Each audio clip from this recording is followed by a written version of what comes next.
ఒక అమ్మాయి కన్నీళ్లను తుడవడానికి ఒక అబ్బాయి చేసిన పని మీ కళ్లల్లో నీళ్లు తెప్పిస్తుంది.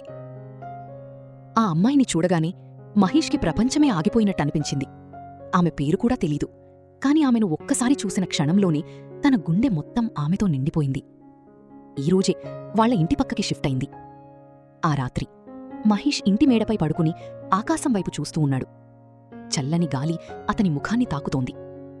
మనసు మాత్రం ఎక్కడో ఆ కొత్త అమ్మాయి దగ్గరే తిరుగుతోంది. అంతలో చిన్న చిన్న చినుకులు పడటం మొదలైంది. ఆ సమయానికే ఆ అమ్మాయి నెమ్మదిగా మేడపైకి వచ్చింది. వర్షంలో తడుస్తున్న బట్టలను తీసుకుంటూ నిలబడి ఉంది. మెరిసే మెరుపు వెలుగులో ఆమె ముఖం కనిపించిన ప్రతీసారి మహేష్ గుండె బలంగా కొట్టుకుంది. వర్షం కురుస్తూనే ఉంది, కాని మహేష్ మాత్రం అక్కడ్నించి కదల్లేదు. తన మీద వర్షం పడుతోందా, గాలి కుడుతోందా ఏమీ తెలియలేదు. అతను చూస్తోంది ఒక్క ఆమెని. కాసేపటి తర్వాత ఆ అమ్మాయి స్కూటీ తీసుకుని నెమ్మదిగా బయటకు వెళ్ళిపోయింది. రాత్రి 1 అవుతోంది. ఇంత రాత్రి ఎక్కడికి వెళుతుంది అని మహేష్కి అర్థం కాలేదు. ఆ ప్రశ్న అతని మనసుని రాత్రంతా నిద్రపోనీయలేదు. మరుసటి రోజు కూడా అదే సమయం, రాత్రి 1 మళ్లీ స్కూటీ స్టార్టైన శబ్దం వినిపించింది. ఈసారి మహేష్ మెల్లగా ఆమె వెనకాల ఫాలో అయ్యాడు. చీకటితో నిండిన రోడ్లు, చల్లని గాలి, నిశ్శబ్దంగా వెళ్తున్న ఆమె స్కూటీ. మహేష్ గుండెల్లో తెలియని భయం. కొంతసేపటి తర్వాత ఆమె ఒక శ్మశానానికి వెళ్ళింది. అక్కడ ఒక సమాధి ముందు కూర్చుని ఒక్కసారిగా ఏడవడం మొదలుపెట్టింది. మహేష్ కొంచెం దూరంలో ఉన్న చెట్టు వెనకాల నిలబడి చూస్తున్నాడు. ఆమె కన్నీళ్లు చూసి అతని గుండె ముక్కలైంది. నాన్నా, నన్ను క్షమించు.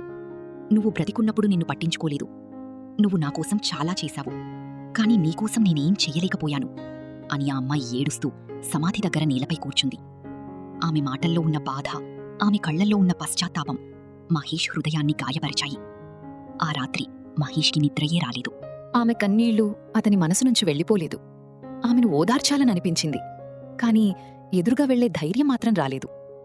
మరుసటి రోజు ఆ అమ్మాయి ఆఫీస్కి వెళ్లడానికి స్కూటీ స్టార్ట్ చేయబోతుండగా ఆమెకొక చిన్న లెటర్ కనిపించింది. అందులో, మర్చిపోవడం కష్టం, కాని మీ నాన్నకి మీరిలా బాధపడటం ఇష్టం ఉండదు అని రాసుంది. ఆ అమ్మాయి ఆ లెటర్ని చూస్తూ కొద్దిసేపు నిశ్శబ్దంగా నిలబడిపోయింది. ఆ అక్షరాల్లో ఎవరో తన మనసును అర్థం చేసుకున్నారనే ఓదార్పు కనిపించింది. ఆ రాత్రి కూడా ఆమె శ్మశానానికి వెళ్ళింది. మరుసటి రోజు ఇంకో లెటర్. మీ బాధ నేను అర్థం చేసుకోగలను, కాని మీ నాన్నని మీరింకా బాధపెడుతున్నారు. అలా రోజూ అక్కడికి వెళ్లడం ఆయనకి ఇష్టం ఉండదు. ఆ మాటలు చదివిన తర్వాత ఆ అమ్మాయి కళ్లలో మళ్లీ కన్నీళ్లు. కాని ఈసారి ఆ కన్నీళ్లలో చిన్న ఓదార్పు కూడా ఉంది. ఆ రోజు ఆమె శ్మశానానికి వెళ్లలేదు. మరుసటి రోజు ఇంకో లెటర్. థ్యాంక్యూ, నా మాట విన్నందుకు. ఒక్కసారి నవ్వండి ప్లీజ్. ఆ అమ్మాయి ఆ లెటర్ చదివి ఎన్నో రోజుల తర్వాత చిన్నగా నవ్వింది. ఆ నవ్వు చూసి దూరం నుంచి చూస్తున్న మహేష్ గుండె నిండిపోయింది. ఆమె నవ్వితే తన ప్రపంచం మొత్తం వెలిగిపోయినట్టనిపించింది. ఆ రోజు ఆమె నవ్వుతూ బైక్ స్టార్ట్ చేసింది. మరుసటి రోజు ఆ అమ్మాయి బయటకు వచ్చిందే మొదట లెటర్ కోసం, కాని అక్కడ లెటర్ లేదు. ఆమె కళ్లలో చిన్న నిరాశ కనిపించింది. తెలియకుండానే ఆ లెటర్స్కి అలవాటు పడిపోయింది. ఆ తెలియని మనిషి మాటల్లో ఆమెకు ఓదార్పు దొరికింది. ఆమె ఒంటరితనానికి తోడు దొరికింది. 1 రోజు, 2 రోజులు, 4 రోజులు ఎక్కడా ఒక్క లెటర్ కూడా లేదు.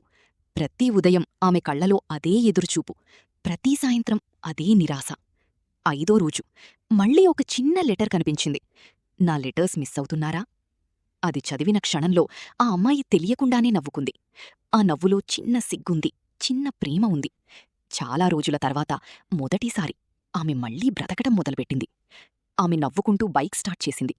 దూరం నుంచి అది చూస్తున్న మహేష్ కళ్లలో మాత్రం ఆనందంతో నీళ్లు తిరిగాయి.